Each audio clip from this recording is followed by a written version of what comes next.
Hey, welcome to the Pit Stop Podcast. I'm your host, E, aka our Money Bags. And we have the Pit crew with us, man. First of all, shout out to my man K Eagle. What's up, bro? What's good? What's good, man? Another week, another new show. I'm here, man. What's good? For sure. And we got the man, the myth, the legend, Daryl Chill Mitchell. Yo, in the building, you dig? And my man Jay, Everyday, aka Rose McCray. Tell him what we do on the show, man. Hey man, this is where we shoot the shit, talk about everything except politics. Bing bong. And today we have a very, very special guest, man. As you know, we kicking off our women's series this month, man. You know, it's Women's History Month. So why not show love to the women, man? Especially our sisters. And today we have a very, very special guest, man. Miss Anita J, founder of the Jilly Project. Welcome to the show. Thank you for having me. Hey, Thank you for having me. No problem, Dope. man. K-Ego, man. Tell us about this guest, man. We got, man. So look, this your peoples, man. What? yeah. This is our people's, man. From me and Jake, man. We met her. We used to when it was our Nike hustle, part-time hustle, man, and we all 212. Yeah, 212, man. So we all connected there and developed a good friendship, man. And stayed in touch. And during that time, when you had those conversations, you find out about each other and find out that she had a nonprofit. She has a nonprofit organization called the G Pro. And in 2008, just going through your website is when you had a trip to Beijing while you was in class, while you was in school, and I think Dale State University. Dale State University. That's an HBCU, right? That's Yeah. a longer HBCU. Let's go shout out to the They HBCU. rivalry. Everybody in there. Shout out to the Shout out to the Central. Shout out Cowboy State. You know what I'm saying? Yeah. We have homecomings, so yeah. Oh, And a football game. Our homecoming go viral. What you talking about? My ours was just in February. It's homecoming. Yeah. Basketball too. Y'all are always welcome to ours, Y'all pop up anyway. So It's a little rivalry going on between you and me and Dale State. That's our rivals, man. So neither here nor there. We ain't gotta get into it. For some reason, why I feel like Dale State wins more than. Yeah. You don't even sound like. So the G Pro. So jumping in there, we ain't gotta visit that. 2008, you had a trip, and during that trip, I believe you did a study abroad, and it was when you, I guess you had a vision. God spoke, sparked a passion into the vision of your nonprofit organization, and your mission is to develop the next generation of entrepreneurs and executives and lawyers. absolutely. From our young scholars. Absolutely. What gave you the passion during that trip? What was the experience like? We could talk about the cultural experience and what sparked that passion. I will be completely honest with you. So I was selected by my professors to go to Beijing. And the only thing I'll say two things that prompted me to go like immediately. I was online at the time and I was like, I'm trying to get up out of here next semester because I'm over there. And I knew it would be a resume, like it would differentiate me from the millions of other mass comm students that were graduating the same year. So I said, I got to stand out some kind of way. But I really didn't know what I was getting myself into. I just needed to get out. Okay. So 7 of us went over to Beijing. We studied at Beijing Sport University. And it's a thing in Beijing in particular, the universities are divided by majors. So if you study language, you go to the language university. If you study geoscience, you go to the university.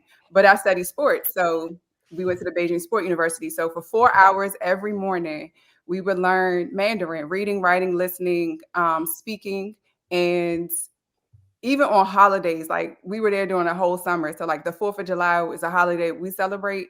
Of course, it's not their Independence Day, but we had to make up that holiday the next day, even if it was on a Saturday. So we were in class like for 4 hours, literally every day.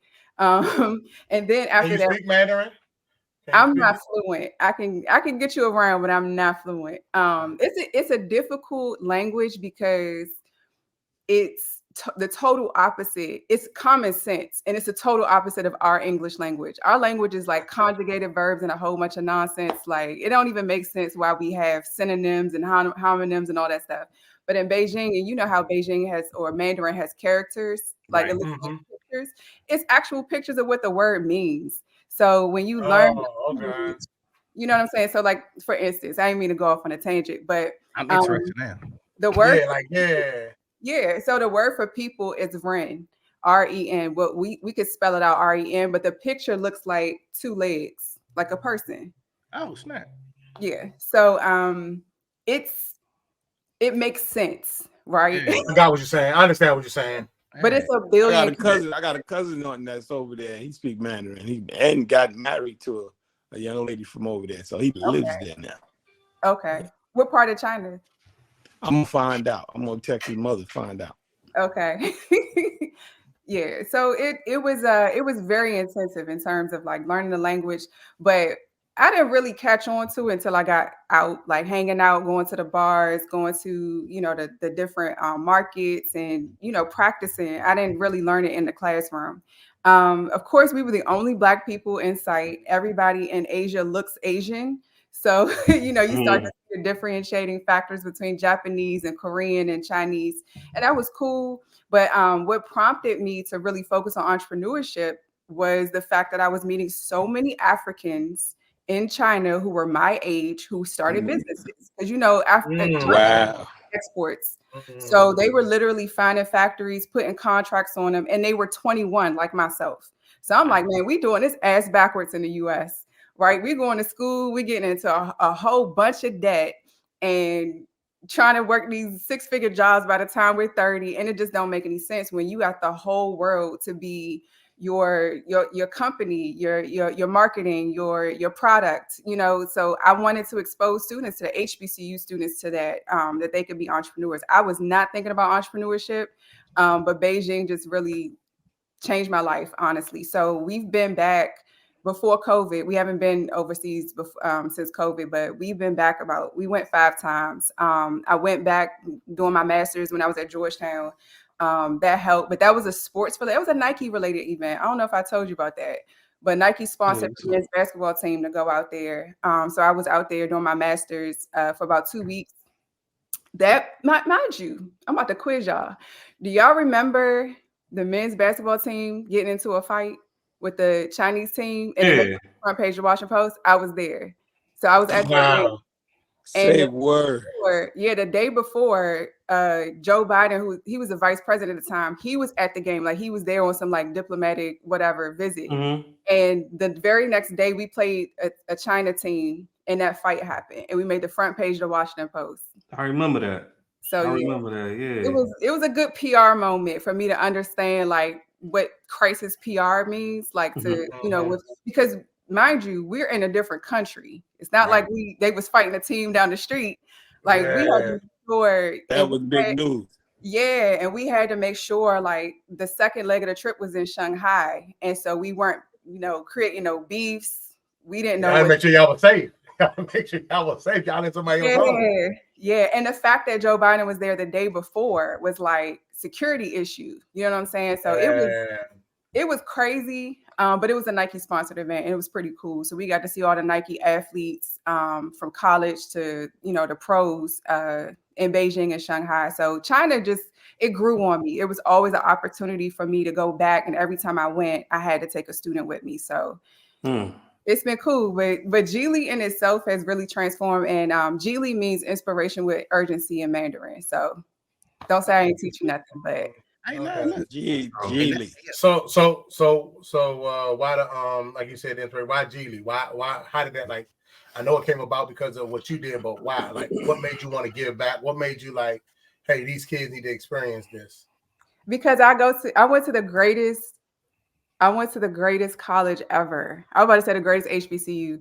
When I came back, I pitched Geely after I had it all, prettied up. This is 2014. So this is about 6 years later, I came up with the concept of Geely and really implemented it. I went back to Dell State. It was a totally different president from when I was there. His name is Dr. Harry Williams. He's actually the president of the Thurgood Marshall Fund right now. So very solid, upstanding Black man in a position of power that looked out for me. And he literally said, Anita, whatever you need, let us know. Cut the check, and we were on our way. So that Wow. encouraged me to stay in the HBCU lane. So every year I go to the HBCU White House Initiative Conference. It's a free conference. All the HBCU presidents are there. If you're looking to get into the market of HBCUs and giving back to students, that's probably a good place to start. Because you get everybody, you get the students, you get the faculty, and you get the presidents all in one place, and you get legislators. So I know you ain't trying to talk politics, but politics has a lot to do with how we support our HBCUs. I'll just put that, I'll leave that there. I don't know if you want to get into it, but that's why. That's a conversation for another day. But yeah, I understand. I know what you're talking about. Yeah, but that's why, because I have a very supportive alma mater. That's super dope that they backed you.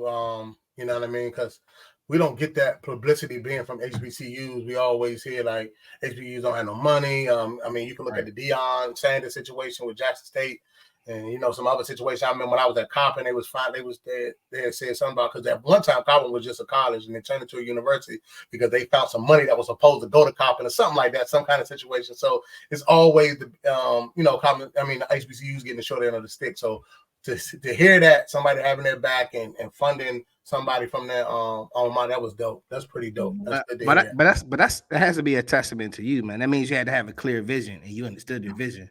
So for them to support it, though. Yeah, and you know it's crazy. The vision has evolved so much. Like that was level 1. Now I'm probably like on level 10 on another. Like we're into tech now. We just started. The website that you're looking at now is not going to look like that in about 2 months. Because I've literally transitioned into us just being a support system for HBCUs. The journey will be 10 years in September. September 8th marks 10 years for G League. So the journey has been very transitional. We've been through COVID. That allowed me to tap into what our students are actually doing. You know, and how they were impacted, the ones who chose to go to school during COVID, like hats off, they're graduating literally in 2 months. So they got to experience things in a way we never did. And we have to celebrate them. We have to support them. So now we're in a position to support students at HBCUs as well as faculty in their research. One of the greatest things that I saw that you did was how you did a pivot when you brought up COVID. And this is when the world was shut down. We were staying at home. We couldn't interact with one another in person. But you found a way to still touch your scholars, still get your mission and your vision out. And, you know, I used to be a part of those lives. I used to join those lives and watch you interview those prestigious scholars. You know, some of them couldn't even walk the stage. You know, they mixed graduation. They couldn't do none of that stuff. And to see the way you I think when I look on the website, you had 23 or 24 episodes, 24 lives, and then you had over 50,000 views on YouTube. Just that alone during the whole COVID pandemic season. So I just want to give you kudos to you, give you your flowers on that right there. Yeah, that's fine. That was dope. And the crazy thing about that though, she does all that. And she still is heavy in the community, heavy into that, because when I was at Hillcrest Heights, I'm no longer there. They moved me to another community center. She was always at all of the community civic association meetings and everything like that. And most of the people in the civic associations are more mature, more older crowd and everything like that. So to see the young crowd in there, she was bringing young people to the thing, like she was spearheading that. It was dope. Before we shut down, once we shut down, things took a change because, you know, most of our seniors were the ones that were affected a lot by COVID, so they wasn't really coming out as much. They were the ones that were more scared to be around people, so they kind of started, you know, doing it virtually. But she was big, like she was playing a big role in trying to build that up for the young. And so yeah, she was on the ground too. So I want to give her props for that because I've seen her at a couple of the meetings. Yeah, and then we brought on those candidates. Remember on the last? Yeah. Listen, we be riding in election season. We be riding around, see all these damn signs everywhere. Who are these people? It's marketing 101. That's how people vote. And it's like, bro, you don't even know who these people are. They're not even funding your initiatives in your community. So who are you? You know, talk to us on live. So thank you for bringing that up, because I'm still trying to hunt down Steiny Hoyer, man. Hey, Steiny been winning since 1984, man. That's another story. That's another story. But look, I'm like, come on, Steiny, man. So I so definitely what want 95, man. so what gave, like, I want to know what gave you that idea of the pivot, like that spark, that thought, as far as sitting down with those scholars, and then some of those scholars, you care to share like how they doing now, because Yeah, it was like 4 years ago. I'm actually interviewing the ones I interviewed then to see how they're doing now. And I want to do like a whole montage because they're graduating. One of them is literally going to get her PhD right out of undergrad. She's at Delaware State. So it's what prompts me to do anything are my students. I am a sucker, an advocate for this next generation. Generation Z is a promised generation. I'm a millennial to the core, but it's something about this generation that we have to support them because they think with solutions. They don't think just to be a part of something. They want to see something change. And it's because they have a little bit of Gen X and a little bit of millennial in them. Millennials grew up knowing like we can do whatever we want to do, but we got shit. We got the millennium changing. We got 9/11.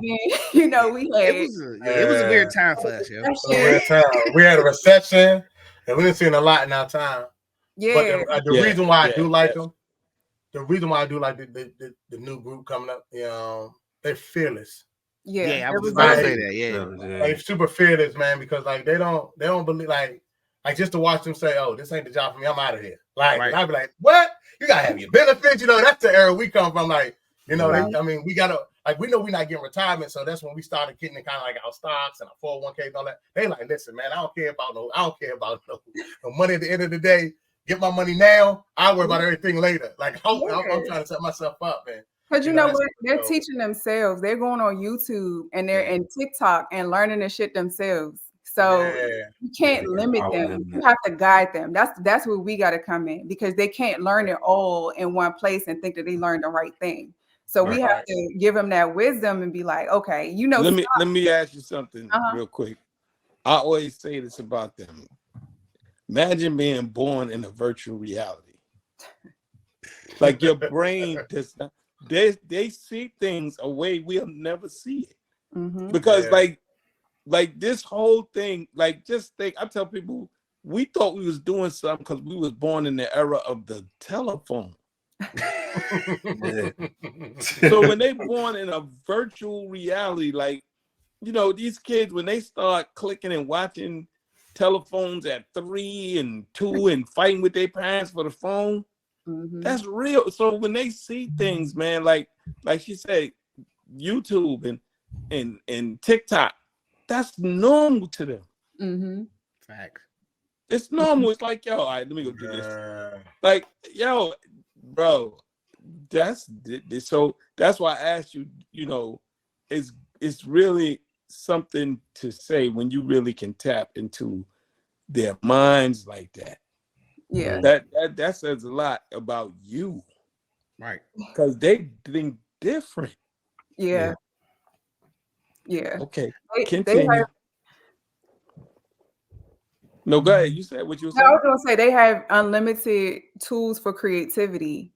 Yep. Yeah. And when you say virtual reality, you just took that whole digital native term that they use for them to another level because they're going to help us transition into a metaverse type, create my own world. That's what I'm saying. Like that's what they live in the metaverse. Like you're born, somebody clicking buttons when you're born. And then you wake up and you just everything. Yo, that is like they see things different, man. Yo, and then the information is so fast and it's so quick. Yeah, and it's a lot though. Different, man.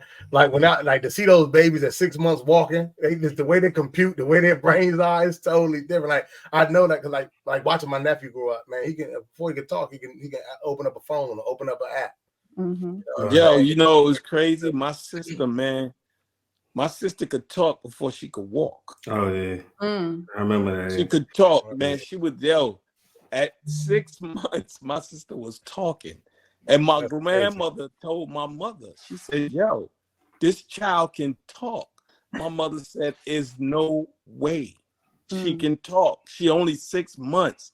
My grandmother said, I'm telling you, this girl said words. So one day they would go somewhere. They went outside and my sister looked at my mother and said, hey, it's cold out here. Yo, my mother said she almost dropped her. Like, couldn't believe what she was hearing. Then they wanted to put her in special school, but my mother was nervous because back then it was that black and white stuff going on. My mom said, no. I'll take my child, never see her again. Y'all know. But 6 months, man. So I was like, God, if she had access to this reality, this virtual world, she'd have been beat. Yeah. So I got a question. Young Anita in high school, what were you always like this? You had a thirst for knowledge like this? Yes, I'm a nerd. Yeah. They say geek is chic now, Jack. Geek is chic. I am a whole nerd. Yeah, I'm a nerd. Like, I used to compete with myself on how many books I can get from the library and read as a kid. That was just me. I was pure introvert, like just a nerd. Introvert for real? I wouldn't have got introvert. Yeah. I'd have got, you know what I'm saying? Cool. Because you was always, of course, when I met you, was always cool, down to earth. You know what I mean? Yeah. Most of the funny thing is most of the people there was scared of you, scared to approach you.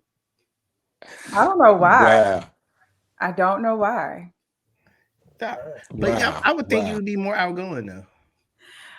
No, I'm a nerd. I'm getting my PhD right now at a HBCU, and I just. So are you a professor? No, I will be soon. Let's go. Yeah. I'm getting my PhD at Alabama State University. Okay, you ain't far from me. Oh yeah, I did. You went down there for a while, right? To do some work last there, right? year I was doing a lot of work. Yeah, I was able to raise $1 million for all the HBCUs down there, and Alabama has the most HBCUs, 14 of them. So and this is why politics is important. It was more about us getting the state legislators, like the Black Caucus, the small amount of Democrats they have down there in Alabama, getting the caucus to fund us at the state level. So yeah, $1 million to our HBCU. So yeah, it was. So all of them, or just all 14 got a piece of that $1 million? Yeah, the 14. It was for the students. It was for us to share amongst the students. It was 35,000 plus students that we were able to implement some programs for. And I did that using the Gili project, but through another organization. So it was pretty cool. But that's dope. So your Gili project has took you a lot of places. Anything that I know Beijing, but is anything that stands out to you that's like special, something that's real small that like may not be as big, but just like near and dear to you that you hold to yourself? Because it seems like that Gili project has took you a lot of places. Man, the stuff that I've been able to do in a DMV, like just coming back home with it. We hosted this dope program back. This is like 2019 before everything shut down. It was at the Bach Road Community Center in PG County. And it was supposed to be just like bringing students together, teaching them entrepreneurship. And we had like a whole panel of Black entrepreneurs, about 12 of us there. And we were just teaching them about entrepreneurship. But then we broke out into like different sessions. Long story short, we had them do an impromptu pitch competition. And it was on the spot. Like they had to work with who was at their table. We had a 5-year-old understand the concept of entrepreneurship.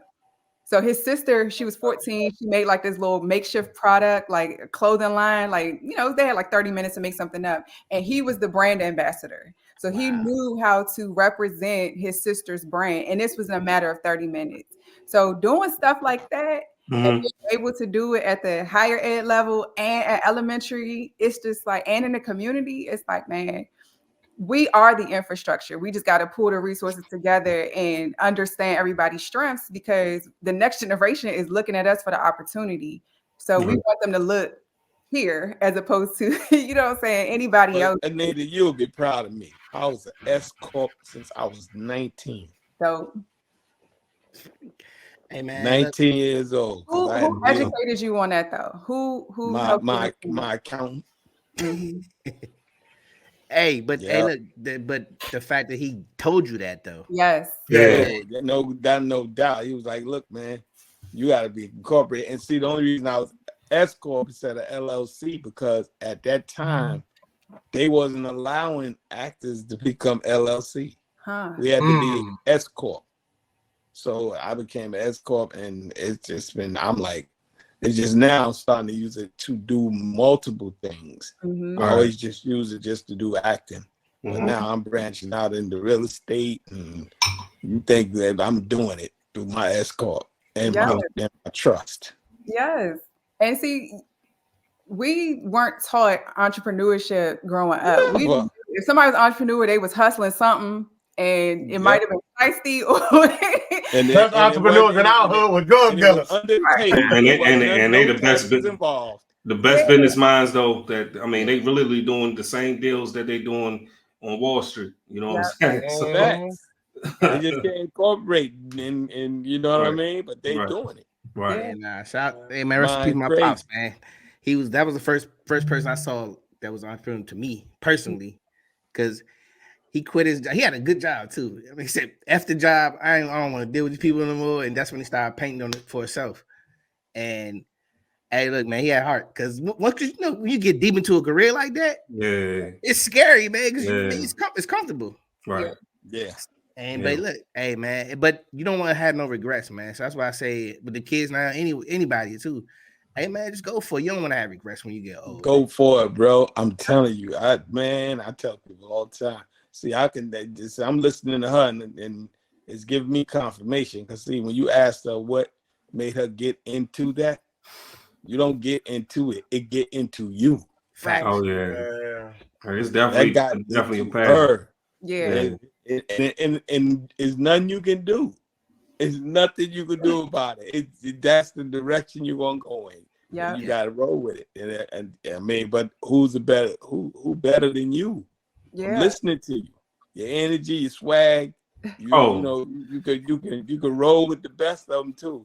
That's why you say you was an introvert. I'm like, right? Don't make sense, right? At all. Now, to the things that she's passionate about, I don't think she's an introvert, because we'll sit in the Panera Bread for 2 hours and we talk about everything involved with Jilly, like we used to do, Anita. So like, dude, I just heard her raise $1 million. That's crazy. Yeah, that's crazy, yo. Yeah. So what's up? We need to hire you for the pist. I mean, raise. So we can give a better looking sign for his team. I mean, it's fifth grade. Hello. But listen, man, you worry about the wrong things. Don't worry about that back there. We sound like Kenny. Kenny got the whole Raiders like. Right. Whoa. Whoa. I think I see a star. That's it. It's just that's cool. Listen, everybody come to the league to be a star. You see what you see? A star. So that's all that matters. You see the star. You know, that's all you need to see is the star. That's your best comeback for your team? Listen, everybody come to the league to be a star. Nope. Okay. Yeah. These two right here. Who you like? Who you like? I'm a home team person. I'll root for y'all got about 10 different names. So what? I don't even know who y'all want to be. So it's gonna be a new name next year. It don't matter. As long as I keep it true to where I'm from. Shout out to Wes Moore. He's supposed to be putting some money into the stadium, right? Okay. You want to talk politics? Let's do it. I'm asking. Is he supposed to be putting some money into the stadium? Because that's the worst stadium in the NFL. If they win the bid, to keep it here. Yeah, because that's the worst stadium in the NFL. Yeah, it's pretty bad. I'm not gonna lie.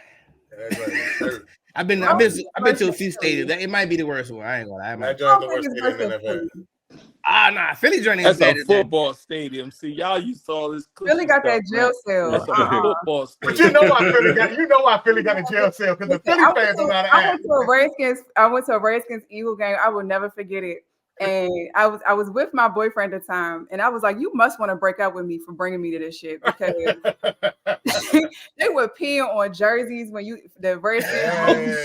This little kid was like 5 years old. He had on a Redskins jersey. They was booing him. I'm like, I ain't booing a kid though. No, they have a jail cell in the stadium. Yeah, that's the old stadium. That's the old stadium, old vet stadium. Hey, Philly, yo, they different. It was a little kid.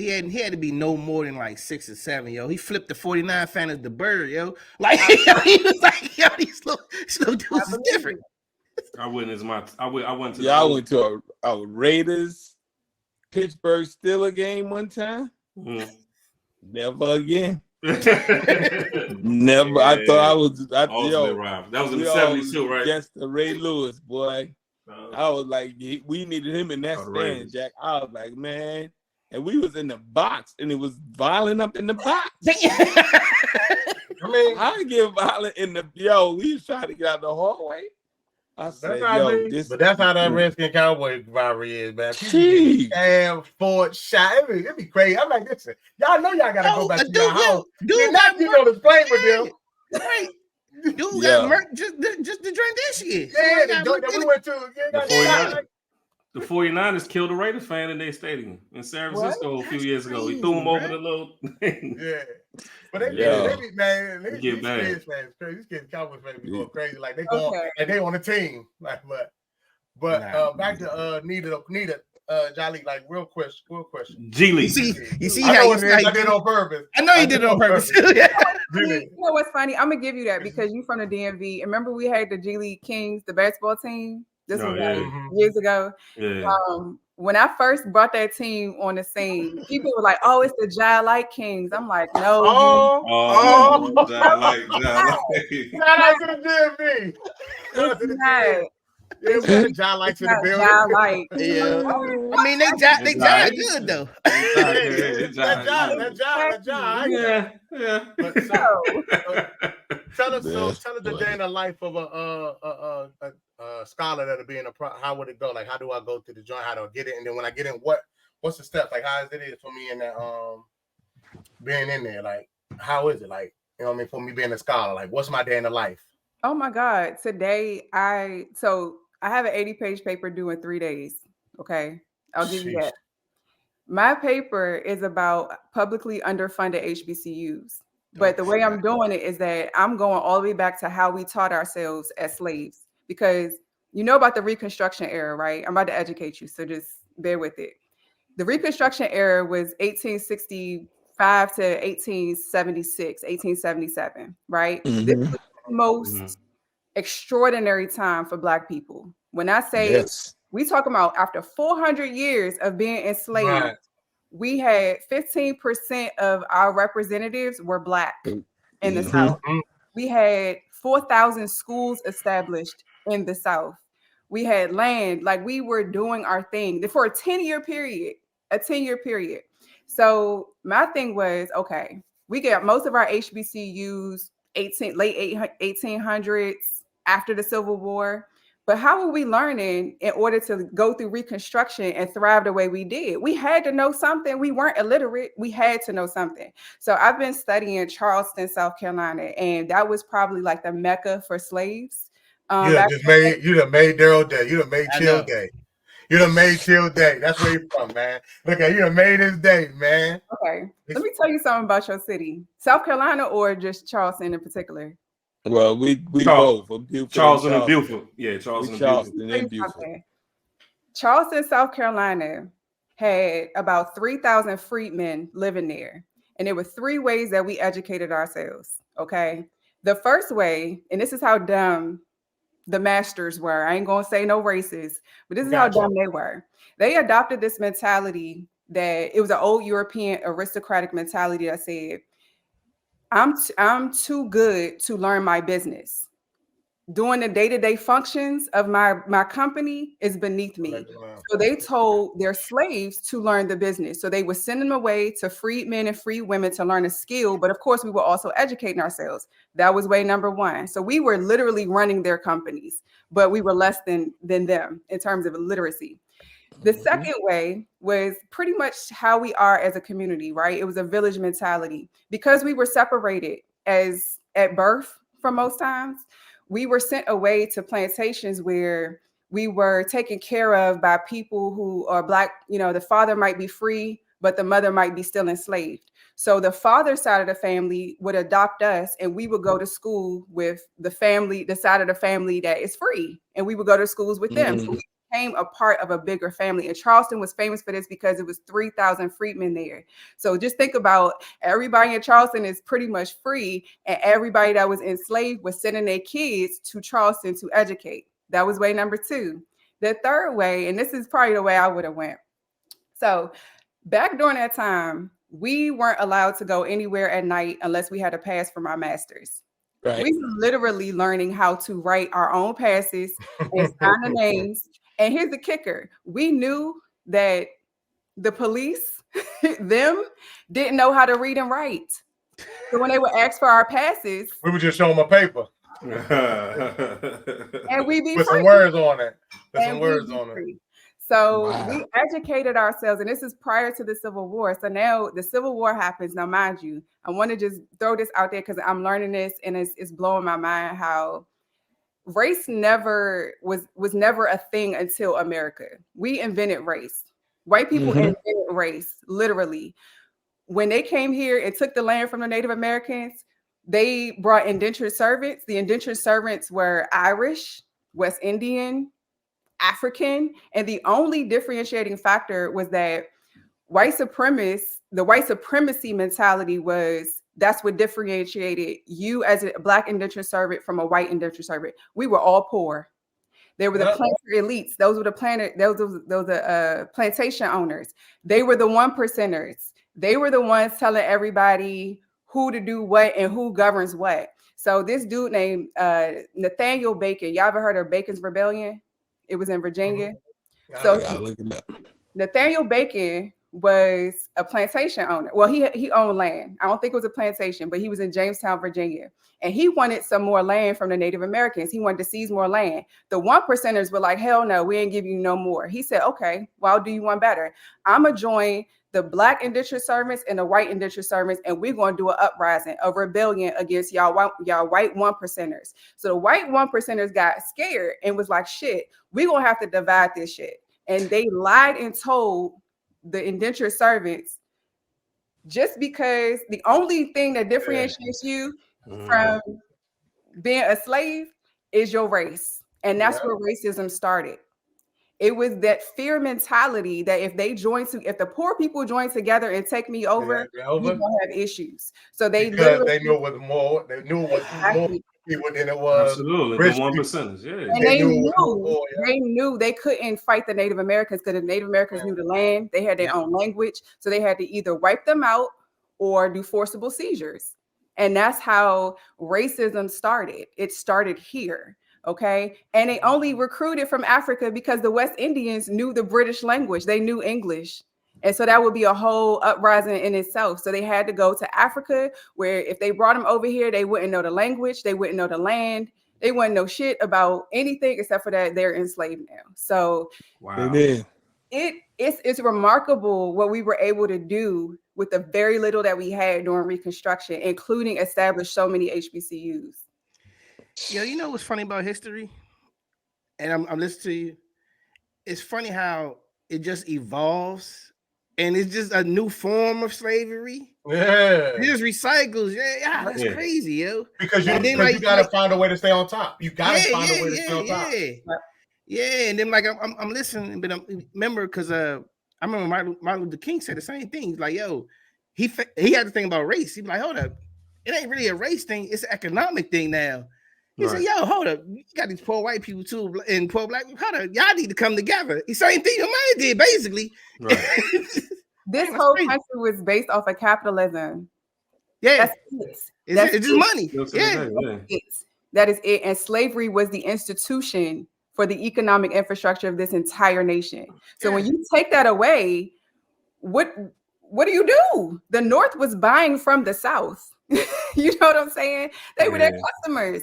So you took that institution, and don't ever for one freaking moment, and this makes me so mad.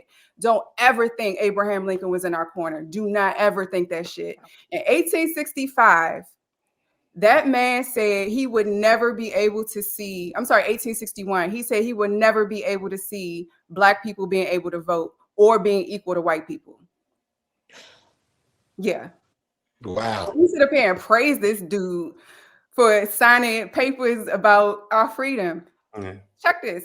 The 13th, 14th, and 15th Amendment was never supposed to exist. The 13th Amendment abolished slavery, except for if you commit a crime. That part. Then the 14th Amendment gave us equal protection and due process. And it actually was the first time that they identified us as a citizen in the United States. If you were born or naturalized, you are considered a citizen. They had to identify that. The 15th Amendment gave us the right to vote. Those three things they were not supposed to exist. Why? Because they never saw the Civil War coming. So once the Civil War happens and you emancipate all these slaves, and then you enact an amendment that abolishes slavery, and the only way you can become back a part of the United States Confederacy is if you adopt this Constitution and you come back into the Union, Reconstruction happened. And they were. But it still was crazy though, man. Like the 13th, but even with the 13th Amendment, all they did was, like they said, you're in the 13th Amendment. What they did with that 13th Amendment, say, yeah, we're going to abolish slavery, but what we're going to do with that is we're going to say, unless you commit a crime, so when you jaywalk, we're going to give you a sentence for 40 years of jaywalking, so that we can get find a new way. Find a new way. Hey, what they were supposed to do when they abolished slavery was supposed to redo the whole Constitution, got rid of that old thing and started new, and let us implement some of the things we need. Right. And because that don't, these amendments, it was just, they didn't help none, man. Yeah. Scratch it. We need to scratch. This is a whole new country now. Yeah. Scratch it. Let's start over. Yeah. Right. And that they pretty much never admit that they were wrong. That's the problem. They just tried to mask it and just, layer it. And James, what you were referring to led to the mass incarceration of Black men. And I was about to say, the pipeline, the prison pipeline, which I love your statement. Do y'all know in some states the 13th Amendment is still in the books? It's still on. They don't do it. President Obama tried to get rid of it, but they was like the language was right. It's still, if you look it up in I think in the Midwest or like North Carolina, they still got it, bro. Yeah, you get a ticket for jaywalk. You jaywalk, get 40 years. Now you're now you're free labor. Now it's free labor. Now it's free labor. You gotta understand the laws and where you're going when you travel. Yeah, you asked what I do. So today, literally, I read about 100 pages on the state constitution. I want to go back to the very first constitutions of these states. What did y'all provide for? Because think about it like this. These white men, and I have to call them white men because that's how they refer to themselves in their constitutions. We talking about 1700s, 1800s. Alabama was like 1818. Maryland was like 1776, something like that. These first constitutions, they refer to themselves as freedmen. Free from the British crown, free from the Spanish crown. If you considered yourself freedmen at the very inception of what you were trying to start, and then you call us the Freedmen's Bureau after slavery, then we should have the same rights. So what were the rights that you gave yourself at the very inception of these states? The right to vote, the right to have land. I mean, it goes on and on with the rights for education, the right to have slaves. They made these right. This was their logic of what it meant to be free. So why the hell don't we have the same provisions when we coming out and you call the bureau that was set up by the Department of War, presidential proclamation, the Freedmen's Bureau, but we do not have the same rights as a free person? It's crazy. It's like a warped thinking that they have. You know what I'm saying? But I'm learning like how the pattern, and this goes to your point, there has been a pattern of their behavior that has been tied into white supremacy. So my nerdy mind right now is trying to find an equation to recognize racist laws as soon as they're implemented. Okay. That's why, like you said, it is so hard for them to understand white privilege. You can't understand something you've been living in forever. Exactly. It's just a way of life. Yep. So they'll never get it. You can try all you can to make them understand. Like, right, you benefited from it for centuries and decades, whatever. Yeah, like she said, that this is what the country was built on. Yeah, since the beginning.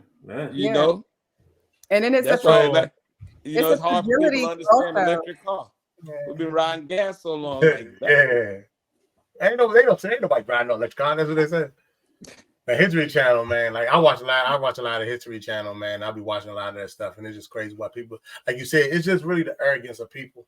You know what I'm saying? That's how a lot of new things come about. That's how a lot of entrepreneurs started, the arrogance of people. Okay, fine, I do it my way. Then I don't feel like doing this. I don't want to do that. And then, but like I said, it's not for the weak. So nah. How do you? So how do your Entrepreneurship kids is not for the weak at all. How do your kids get involved in this project though? Like, how do you seek them out? Like, how does it work? It's kind of like a law of attraction at this point. Like my students still check in with me. And then, you know, bless their hearts because they always bring their friends involved. Like I just met I met these dope sisters at Delaware State. They're all a part of the biology club. So if you think I'm a nerd, when I say these girls be nerding out, but they told me that all of the research they've been doing for the past 4 years is them trying to find a solution to a problem that's in the Black community. Wow. So 2 girls are focused on breast cancer research. They're using a biology degree to understand breast cancer research. One is doing Parkinson's disease, and the other one is doing DNA testing, how to pretty much create like a middleman mechanism for DNA testing between the DA and the like private attorney, like kind of helping the private attorney, the defense attorneys for Black men. Like she wants to create a whole business behind this, but she's using her biology degree to understand different methods of DNA testing. So it's wow. Right, because you see these cases where you get people that's been exonerated from cases from 2 decades ago because of DNA and stuff. Yep. So it's when they hear about what I'm doing, or you know, I just kind of kick out, you know, they check in. This is how I attract. I'm not the one to be like, oh, I got this school, that school, and these students. I don't care about numbers. It's about product for me. So if I can make a program bespoke for them, then let's do it. Right now, the Geely Project is working on, it's called the 1890 Project. So it's under the Geely Project. We're focusing on 1890 land-grant institutions. These are our HBCUs that were founded by the federal government to segregate us, to teach us agricultural and mechanic science. And of course, Black people, we made it cool. We got FAMU, we got Dell State, we got UMBS. Yeah. These schools literally were the first initial investment of the federal government into higher education. First, they did it for white people in 1862, the land-grant institutions, the Morrill Act. Then the second Morrill Act came in 1890. So this is, you know, after the Civil War, after Reconstruction. This is during Jim Crow that these schools were established. Okay. So we're celebrating the researchers, and this is total nerd out shit, but we're celebrating. Hey, now that shit's exciting. This is good. This is great. This is great information. Exactly. I won't even call it nerd out. Right, we're developing a tech. We're developing a public interest technology product. We call it Eden. So it's where knowledge begins. That's the whole purpose of it. So Eden is an AI-based, blockchain-based technology initiative where just think about it as like your research friend, right? When you Google something, I want you to get the research that's being done by our institutions. And that will begin your AI journey. They're going to ban you in Florida. Hey,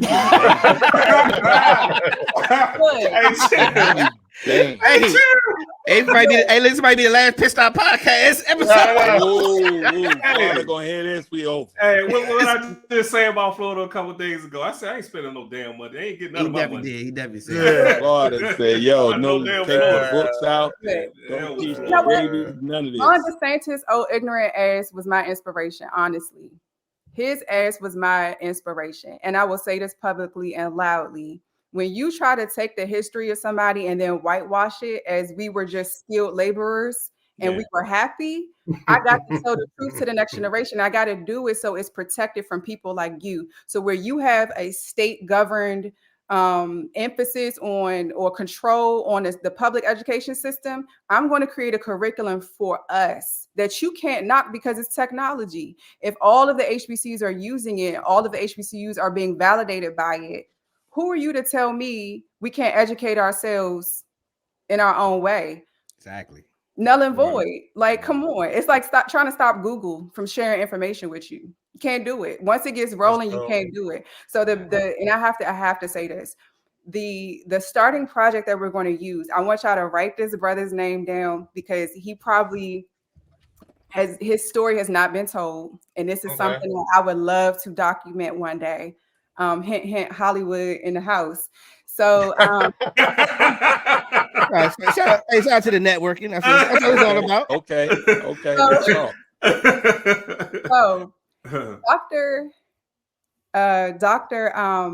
Monroe, Nathan Monroe work.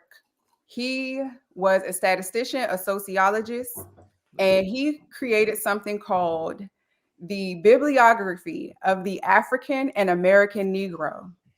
I found this book. The book found me. I was at the Library of Congress about 2 weeks ago, and this Black lady, I swear she was like an angel from heaven. I was in the wrong place, but she was on time. And she gave me this book, and she said, if you ever want to research Black history, you have to start here. What this man did is remarkable. He essentially created a collection of 17,000 references about everything positive that Black people did before they got on this land, when we were on this land, all the way up until 1927. I mean, anything you could think, secret societies, education, Jim Crow, anything that has to do with Black progress, he articulates it in this bibliography. Ooh. And the thing about a bibliography is it's not somebody's narrative, it's literally sources. Right. So he went around the world finding positive information about the Black, pretty much the African diaspora. Okay. And he put it together in one book. So if you ever have like a Black history project, or you want to nerd out on some like Black history fact of the century, you can get something every day from his work. And it's crazy.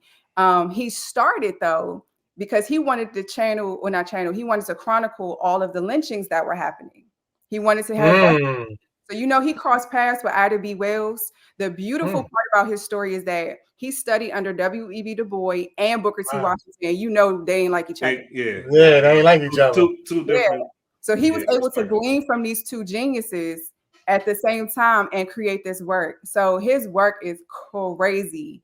And the rebellions that he reports about, the slave rebellions, Kenny, I know I sent you that screenshot. Right. That was from one of his books. Like he literally chronicled all the slave rebellions that happened, and it's inspirational. If you ever feel down about being a Black person, go read it, because it's like we was really out here. Hey, what's the name again? Standing on business. Standing on business. Nathan Monroe work. Yes, Dr. Work. Work like work. WORK. Yep. Okay, it was him and his wife. They ain't had no kids. And she held him down on this side when he was traveling the world, but she helped him organize that Bible. The thing is, it's massive, and it's a beautiful work of art. But when I tell you, it tells us everything you need to know about us. It literally lists all of the Black PhDs that were graduating every year. Wow. Like he thought about everything about Black progress and put it in one place.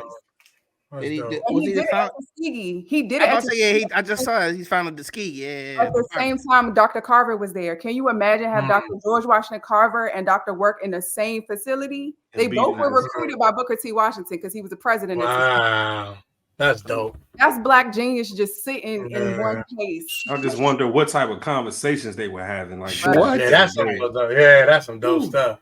Right. Speaking about HBCUs, Nita, I want to give you your flowers as well. You took time out of your busy schedule to come to our event that we do now. That it's an ongoing thing now. It's an annual thing. We do an HBCU experience in Park and Recreation. You don't talk about work on the show, but I just want to give you your flowers because you did go to HBCU. So what we do with this experience is we have a big HBCU experience. We tell them how our HBCU experience is. We bring in other colleges.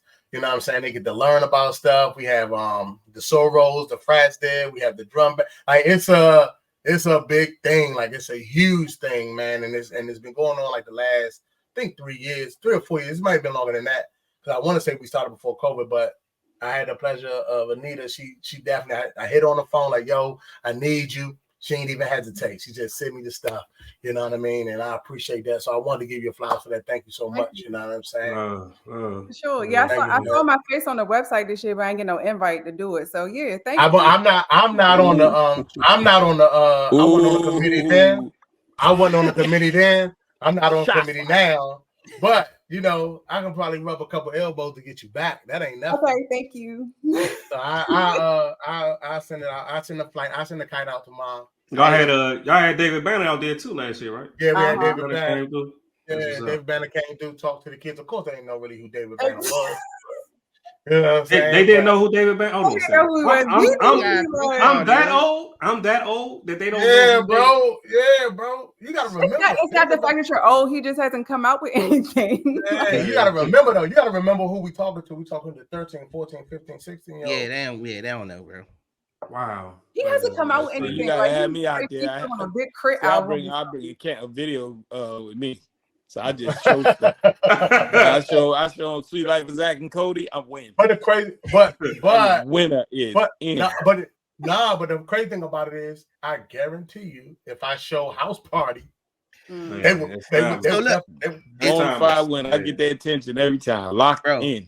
So look, it's funny. I asked her. I'm having a conversation with a young lady, and I asked her what's her top 5 comedy movies. Yo, she's 22, by the way, 22 years old. House Party was like number 3. And she knew it. Come on, man. House Party. You know House Party's in the film, the Congressional Film Registry. Oh wow. That's like going with the wind. Yeah, I know. Yeah. Okay, you up there with practice Swayze and all them, Mel Gibson and all them. Oh, with the wind, yeah. I'm in there, bro. Clark Gable over here. Yeah, man. I see over there. John Travolta, I see over there. Yeah, we in there, Playboy. You know what I'm saying? I love check my resume, dog. Just check my resume. House Party for me. Talk your shit, cuz. The House Party for us was a black Grease. You know what I'm saying? Like Grease. Hey, facts, yo. Come and think about that shit.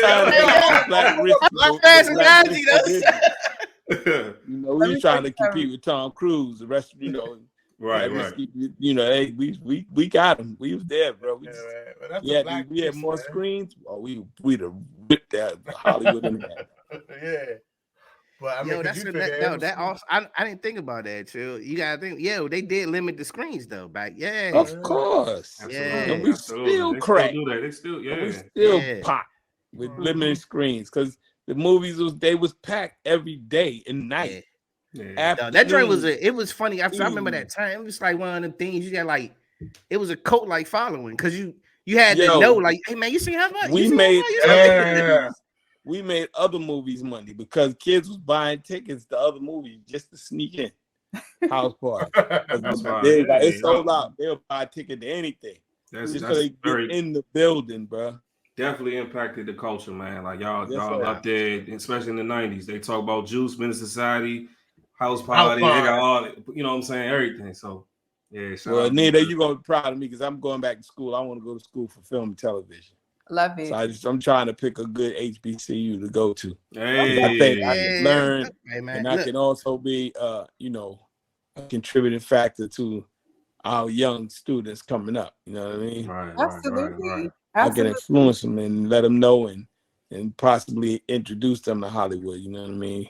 You're in the best city right now to do that. You're in the best city to do that. That Black Hollywood down Black there. Hollywood for real. Black Hollywood is crazy.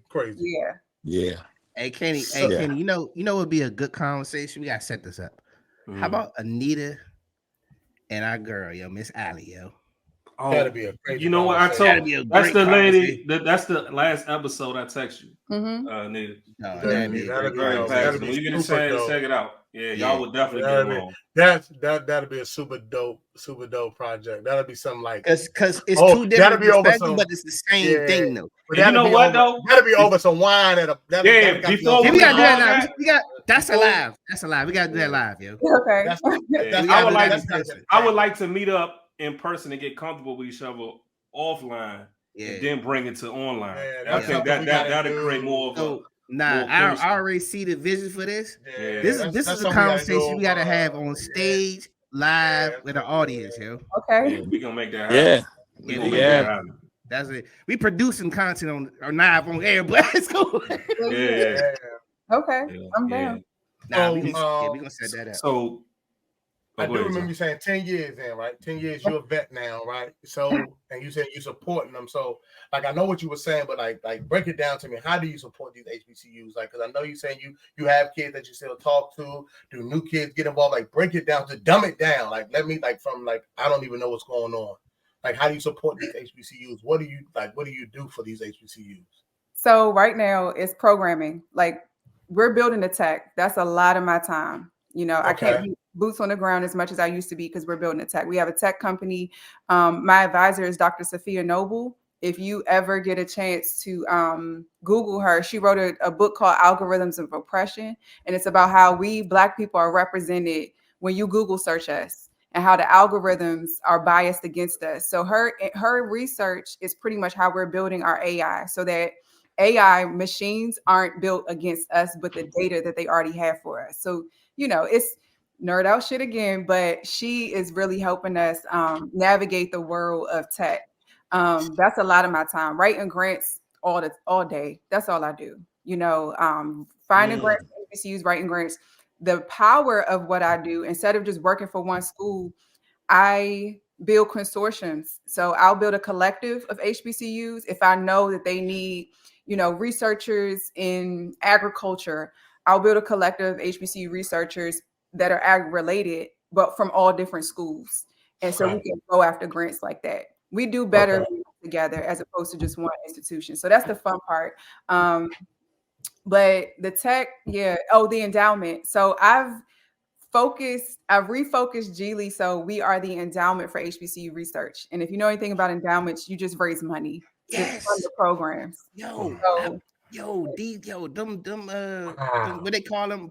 I don't what's the term? PWI, predominant white institute. Yeah, but I be knowing about them endowments from like Stanford and they endowments be billions of dollars. It's crazy. Harvard's is like 50 billion and Howard's is like 50 million. So just think about that. Like Harvard got dumb cheese. They got stupid bread, dumb bread.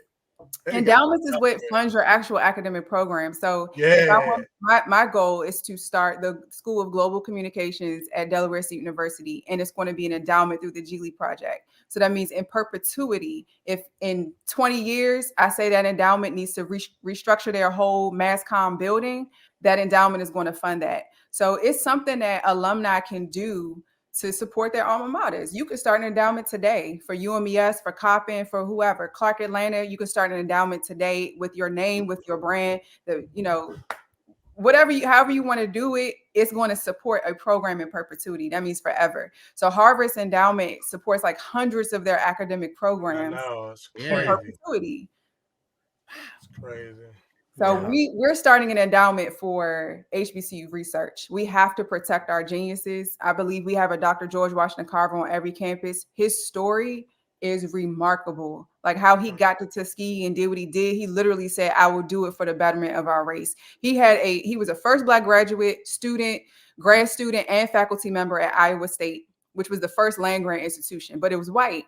And when Booker T. Washington found out about him, he said, you need to come to Tuskegee because after the Civil War, their agricultural system, Alabama was the #1 cotton producing place in the world. Okay. Yep. When the Civil War happened, literally it says they did not know how to make their own coffee. Okay. Jeez. Wow. So their agricultural ecosystem went to shit. Booker T. Washington said, we got to do something about this because there's a whole bunch of Black folk down here with land and we got to figure this out. So he brought Carver down there. Dr. Carver had a $1,500 budget to run a whole agriculture department. And he created all the things we know about the peanut, the sweet potato, and the milk plant. And he said he did it without a textbook and just the Holy Spirit. Literally, he wrote that. So that's crazy. Yeah, hey, shout out to our people, man. We got one on every campus. I want to shout out FAMU because they've inspired me as well. I haven't really spoken with any researchers down there yet. It's in the future, but FAMU kind of did the same thing that he did with the peanut. They took lemons and made it lemonade. So they patented 3 variants of grapes. And now they have a whole viticulture department where they're producing wine. So fam, you have wine and whole like vineyard, a whole economic system like that they're building just off of their research. This is what I'm trying to do on every campus. Okay. I ain't talking about no government grants. I ain't talking about no handouts. I ain't talking about having no, tacky fundraisers. I ain't talking about, I love UNCF and how they help, but I ain't talking about no, let's get to what we actually doing. Right. We're producing stuff on these campuses and it represents genius. Protect it, advance it. Why do we need to work outside of what we got going on? So gotcha. Dope. That's the goal of the endowment. Nah, shout out to my mother's school, man. She went to Elizabeth City too, man. They got a dope aviation program over there too, yo. Nice. Listen, man. When I went to Coppin, man, it was all about nursing, man. Our nursing program was one of the top nursing programs in America. I used to watch young ladies walk out of there crying if they failed that test. Like now when you go to Coppin, we finally got a bridge you can walk across. We got you was in a nursing program, right? You was in a nursing program, right? I mean, you call it if you what you want to call it, because I don't know what UMBS had, but that you was a candy striper, Jay. Nah, all I know is Jay, candy striper. I only know 2 people that went to UMBS. Jay was a candy striper. He was a candy striper, cuz. To be honest with you, I was there for sports. Sports. I was sports management. And it's funny because it was funny. Me and JT, we supposed to go to Central. Yo, hey, Jay sweating right now. That was a candy striper. I was getting back at you from earlier. It's only 2 people. Listen, only 2 people I know with the UMES: Kenny Brown and Lamar Brown. They're the same person. Hey, look, I ain't gonna let you do that, man. All right, shout out to my cousin, man. Shout out to Al, man. Al and my cousin, man. We in sports management class, and then I was in the sports management program, and I had the opportunity to start an intramurals program. So I played a role in that. So I mean, dope times at Coppin. A lot of stuff I don't remember. A lot of wild nights. All right, man. That's the old you, brother. I was in intramurals. I was a ref for intramurals. That was the worst job I've ever had in my life. Especially at an HBCU. Yeah. Talking about a whole bunch of washed up, couldn't even make a red shirt, the basketball team for a D1 school that wasn't making it to.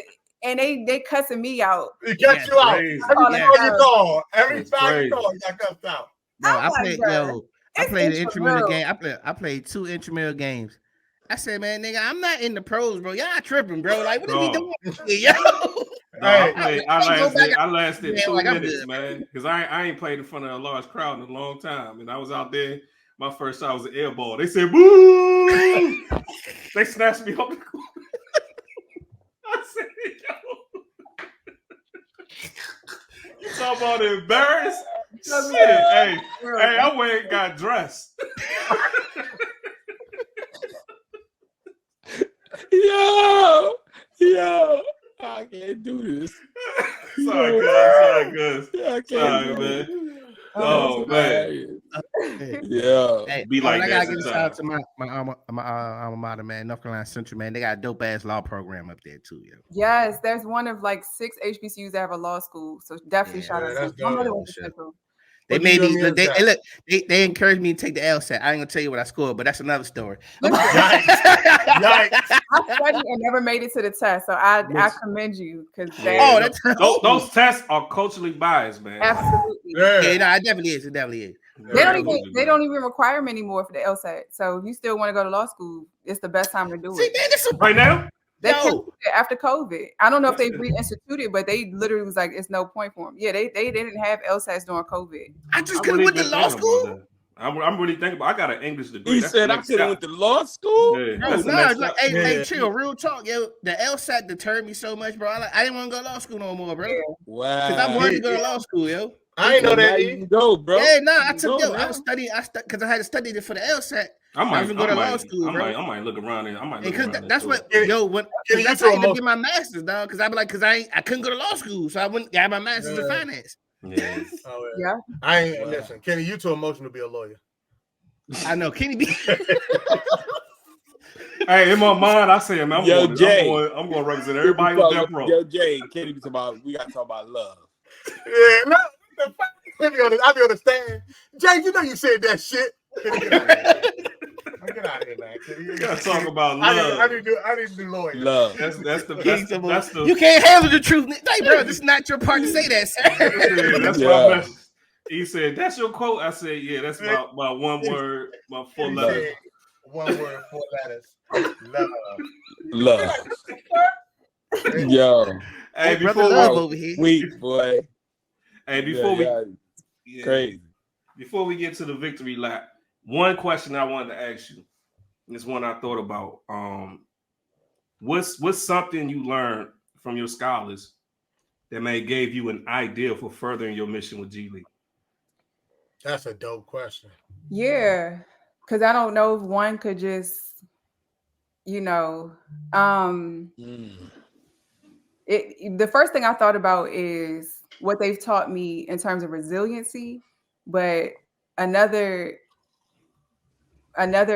part is like what they've taught me academically, because they know, and this is in general, like one of my students is at North Carolina A&T, he's studying structural engineering, and the way he breaks down, and he's 22, 21, the way he breaks down structural engineering and the difference between mechanical engineering and just, it's like, wait a minute, okay. Learning something new every time we talk. I told you about the 4 sisters at Dell State kicking off, all types of terminology to create solutions for problems. But I think the one thing about this generation, my students have taught me, and this was in the classroom to going through COVID and seeing them go through COVID, is their resiliency. And there have been some, as entrepreneurs, as Black people, we live in a world that tries to depress us, depress our creativity, depress our very existence. We live in a society that has always thought of us as less than.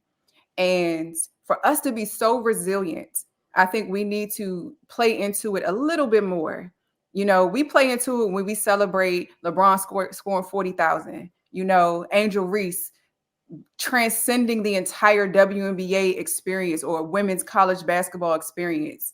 She's like a celebrity in Baltimore. They sold out Coppin's game when she came here. Yeah, you know what I'm saying? We celebrate the resiliency around us, but not in our community, like in us.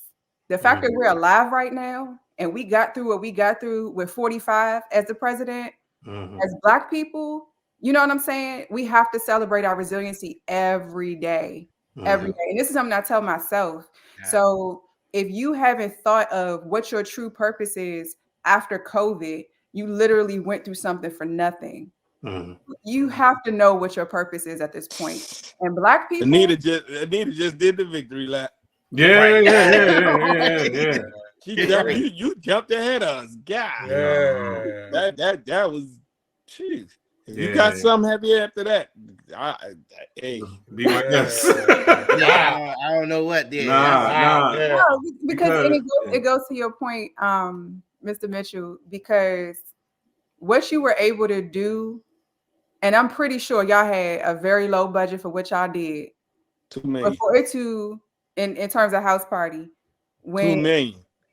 That's it. That's with it. all the actors and producers. That's no money. For you to still be a household name, that's resiliency. Say it again. Put them in the head. They don't understand. Say it again, Anita. That's resiliency. That's resiliency. We have to celebrate that. They have name to of this pod. Thank you. The name of this show is Resiliency. They have resiliency to player. They have to hear. They know. Nah, and it's funny when your man first got in office. I remember putting a Facebook post up and like, yo, everybody was panicking, like people was mad. And I'm like, yo, I do know we lived through bad presidents before, right? Right. I think we'd be okay. Every president, Barack Obama, and probably Barack, Kennedy, and Biden weren't racist. All right. So like, yeah, That's one. like I'm saying, yeah, I think we'll be okay, man. Everybody's just calm down, just calm down. Just We're relax. gonna be all right. So, And we here's a fun fact: Woodrow Wilson. You mind you, they just changed the name of that high school in DC. You know that, right? Yeah, yep. Woodrow Wilson was the reason why the government agencies were segregated. This man said Black people need to work in cages. Their bathrooms, their offices cannot touch white people at all. He literally put cages in the Department of Treasury for us to work in. these are people that hold the most powerful positions in the world, and they think like that.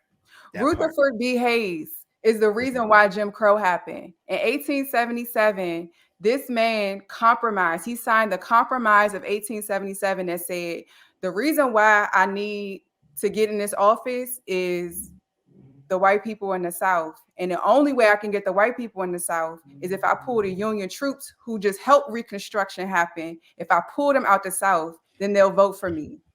That's how Jim Crow happened. That ended Reconstruction for us. We were literally there. We in South Carolina, we were literally getting our 40 acres. Had the certificate in our hand until he compromised. Anita, now you had us write down a name. I want you to write down this documentary I watched on Netflix called "Who We Are." Yeah. Who We Are is incredible. Yeah. Okay. Yeah. I'm about to watch that tonight now. Yeah, it's funny because like my father watched it before Daryl told me about it, but I didn't know that's what I was watching. So because I caught him watching it and I sat there and watched it with him, and then he was like, "You need to watch the documentary called Who We Are." So I was like, "All right, I went to go look at it." I said, "Dang, I saw this." Man. Deep. I've been catching my I'm gonna watch it too. That's how I was. I don't watch that 13th Amendment about 6 times, man. The 13th Amendment. I'm reading the book behind it. The lady Michelle Alexander, who wrote the book that Ava DuVernay made the documentary about. I'm reading the book on now, and she's the one who broke down race. Yes. Hey, but is it me? I know it's not just me, but I don't know. It's kind of like when you find out like how magic is made.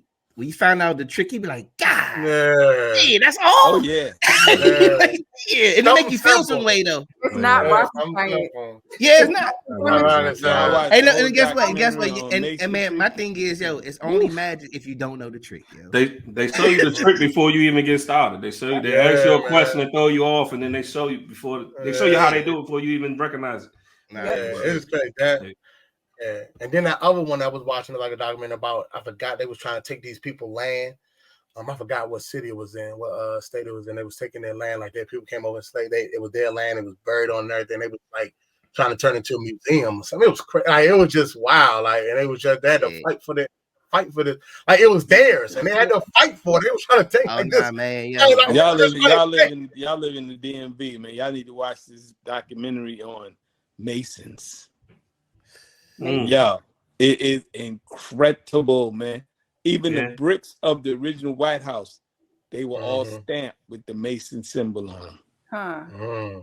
All the bricks. Yo, dude, you got that. Yo, how they came up with the design of the streets, everything. Yo, I'm like, what? I asked my brother, I'm like, dude, have you ever seen this? He was like, nah.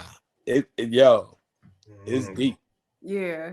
Deep. Yeah, but I appreciate you, Nita, for joining us. One of the things, hey man, you just inspired me to do. No, this was a blessing. This was a blessing episode for me. You know, so I'm the most senior out of everybody, so a lot of these things is near and dear to my heart. You know, I used to watch Eyes on the Prize when I was a little kid. I remember that. To get my mom to watch. I said, "Boy, I ain't watching it. I live that." Yeah, yo, I was like you. I was just so locked into that stuff, man. So when you breaking it down, it's like, yo, because his brother was talking about, Black people learning. We taught ourselves how to read. Yeah. Because you got to remember, it was against the law. It was against the law to learn how to read. It was. So we had to teach each other. But see, the thing about it is, like, it's just like Anita went over to Beijing and learned Mandarin. She didn't go to Beijing with no capabilities of learning. Right. It wasn't like we came, they brought us here and we didn't have the capacity to learn. Right. They just didn't want to teach us. Yes. Wait, I mean, yo, you know how many George Washington carvers came on them boats? Yes. Yeah. Yes. I mean, it's just like anything, man. Knowledge is power, though. So when you get knowledge, you gain power, yo. Education is a human right. Yeah. And it's not even in the Yeah. Constitution. It's nowhere in the Constitution that entitles us to literacy or education. Yeah. But it's a human right. And the But only if you reason why take they didn't want us to read and write is because we were writing our own passages and then we were becoming rebels. So they knew when we got together and we were literate, they were in trouble. They only taught the pastors how to read the Bible, not write. Because they just wanted to speak the word. They just wanted to speak, you know what I'm That saying? was their way. That was the way of keeping us. Oh yeah, that was they controlled us. They use the pastor to control us and keep us. You know, what I mean, Absolutely. I don't want to say, Yeah. Well, man said, yo, you know they had to have a good system. If you can keep 2 million people in control without a fence, 4 million, my bad, without a fence. Yep. Man, without a fence. Without a fence. That's I always say ignorance is the cousin of fear, man. You keep them ignorant and feared, you can control them. Yeah. I'm gonna leave you on this last piece because I think the most phenomenal piece about our resiliency, and this is a shout out to our ancestors. The number one, I can't say number one, but one of the major provisions, unbeknownst to them at the time, that the Freedmen's Bureau did for us was connect us back to our families. Because think about it, for 400 years, we were being separated at birth. So the Freedmen's Bureau didn't know. They thought they were just going to give us land and give us schools and, you know, help us get on our way. One of the number one things that they had to do was connect us back to our families. So there's written records of us writing letters to the Freedmen's Bureau. Can you find my son? Can you find my mother? Can you find my uncle? I think he's at the station. The U.S. government didn't even think that this would be an issue because they would have had a structure for it. So think about how resilient your DNA must be for you to be here today when you were separated from the people whose bloodline you were really from. You still here. I don't know. This made me I thought about changing my name, yo. No, really, I thought about changing my last name, bro. Yeah, I thought about that, Joy. But you know who made me think about it? Miss Ali, because she said she thought she was gonna change her name because she wanted to find out where she originally came from. Because everybody know your last name is not really your real. Daryl Mitchell. G, if you come to this podcast and you say your tag is my name is R. Ibakwe. McRae. Yeah. Man, I'm gonna lose it. I'm gonna support you. I'm gonna support you, but I'm you know, you gonna get. Yo, if you come back, if you come to the pod looking like Martin when he came back, I'm gonna be like your man house party, Clinton X. That's it, he gonna look more like Ronnie on fucking Power. Oh my God. Hey, nigga, you play Ronnie too good, Kitty. Hey, Anita, you see Kitty play Ronnie? I want her to fly. But if I ever act in a movie, it gotta be a dark character. Hey, look, I ain't gonna lie. He played I would definitely be a secret agent. I've always thought about that. I would do some James Bond shit. Like, yeah. I want to do something the total opposite as me. I already know what y'all gonna make me do. I told him if I get killed, I want to get ate up crazy. Man, they just sent me off somewhere. We don't even know where I went, yo. Like, yo, somehow I starved to death. Hey, man. Stop playing. I want to be in the movie where I take over the whole government. All right, Putin. What's the first thing you do? What's the first thing you do? Reparations? What's the first thing you do? Oh yeah. Hold up. Yeah, reparations. I mean, it wouldn't even be reparations. I guess you want to call it that, but I wouldn't just give y'all money because that. You know what I would do? I can't just give you money. It'd go crazy. But, you know what I would do? I'll put everybody bank account at 0. I'll put everybody bank account at 0. You better not take and start and we'll start at that line. I wouldn't even. We would start at that line. You know what happened to a billionaire if I took his money to zero? How you lose it? Lose it. Yeah, we looking at one right now. He can't do business in New York. Yeah. Yeah. Yo, like, but I'm not one of the things I would do is, I wouldn't if it was like for us, I wouldn't have us pay taxes. We wouldn't pay taxes. You should have that job more so than I could. I didn't even think that deep. I didn't even think that deep. We would just. I ain't gonna lie to you though. Because I'd be like, if it didn't, I would like, so we come from 400 years of slavery. So for 400 years, we don't have to pay taxes. Oh, I would have an argument with it. Yeah, black people wouldn't have to pay taxes for 400 years. I would get an argument every day. I know I would. I would get an argument every day. So what about the women who or the families who go off them tax refunds for their kids? Oh, no. You don't got to worry about that. We don't give you a refund anyway. You don't got to worry about it. Hey, look. You know what? I got it. I figured I got it. I'm going to figure it out. But I'm going to figure out a way. You ain't got to worry about that tax refund because we're going to give you some money anyway. It's all right. Don't worry about the tax refund. That's what I call it. See, I call this the United Countries of America. It ain't United States no more. It's the United Countries. I mean, you could be like, you could be like Europe, yo. Yeah, different countries. Federalism, federalism gives the states so much power. Yeah. That's why these southern states are so rebellious as it is. Because it's like, what you want to do? We done stack the courts, and the Supreme Court is conservative. What you want to do? You're not going to change the Constitution, so you can't check me. So it's federalism. Right. You absolutely. I would have arguments with her. I know I would have arguments though all the time. Why? Because I wouldn't be able to keep my cool sometimes. Because we the hardest on ourselves.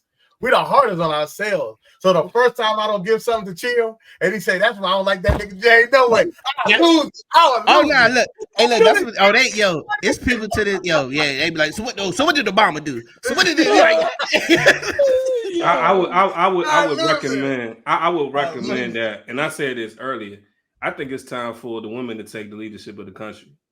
I think we should have all.